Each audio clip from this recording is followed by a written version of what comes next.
আসসালামু আলাইকুম। অনেকেই খাসির মাংস গন্ধের জন্য খেতে চান না। তাদের জন্য আজকে আমার এই রেসিপি।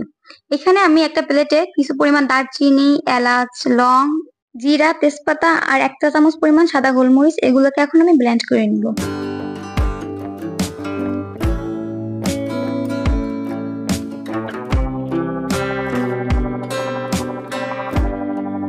গরম মসলা তৈরি করা শেষ। এখন আমি মাংস ধোয়ার প্রসেসটা দেখাবো। একটি বলে ঠান্ডা পানির মধ্যে আমি দিয়ে দিচ্ছি ১ কেজি পরিমাণ খাসির মাংস। এগুলোকে এখন আমি হাত দিয়ে ভালো করে কষলে কষলে ধুয়ে নিব ২-৩ বার। ঠান্ডা পানি দিয়ে ২-৩ বার ধুয়ে নেওয়ার পরে কুসুম গরম পানির ভিতরে আমি দিয়ে দিচ্ছি ১ পিস লেবুর রস। এখন আমি এই লেবুর রসের পানির ভিতর দিয়ে দিচ্ছি ধুয়ে রাখা মাংসগুলো।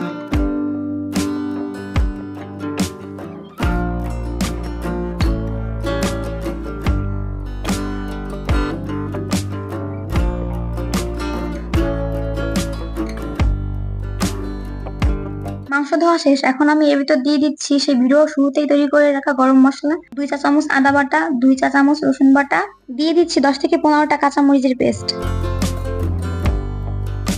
আরো দিয়ে দিচ্ছি ২ চা চামচ হলুদ, ২ চা চামচ লবণ।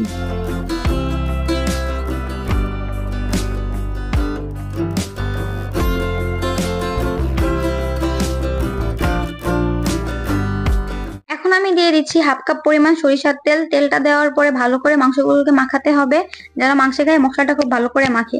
একটি কড়াই তেল গরম করে এর ভিতরে আমি দিয়ে দিচ্ছি মেরিনেট করা মাংসগুলো।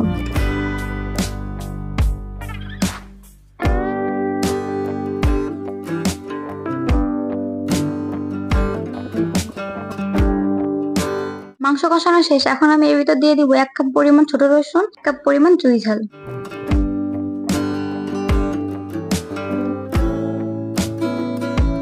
চুই ঝাল দিয়ে নাড়াচাড়া করে এখন আমি এর ভিতরে দিয়ে দিচ্ছি ৩ কাপ পরিমাণ পানি। ঢাকা দিয়ে দিব ৪০ মিনিটের জন্য। এখানে আমি চলে আসছি মাংসের জন্য ফার্নি তৈরি করতে। ৪ থেকে ৫টা শুকনো মরিচ ৩০ সেকেন্ডের মতো ঢেলে নিয়েছি। এর ভিতর দিয়ে দিচ্ছি ১ কাপ পরিমাণ পেঁয়াজ রসুন কুচি। পেঁয়াজ রসুনের কালার যখন এরকম হয়ে আসবে তখন আমি এর ভিতর দিয়ে দিব ১ চা চামচ আস্ত জিরা। জিরা দেওয়ার পর ৩০ সেকেন্ডের মতো নাড়াচাড়া করে আমি নামিয়ে নিচ্ছি ব্লেন্ড করার জন্য। এর ভিতরে আমি এখন ১ চা চামচ গরম মসলা এবং কিছু পরিমাণ পানি দিয়ে ফার্নিটাকে ব্লেন্ড করে নেব।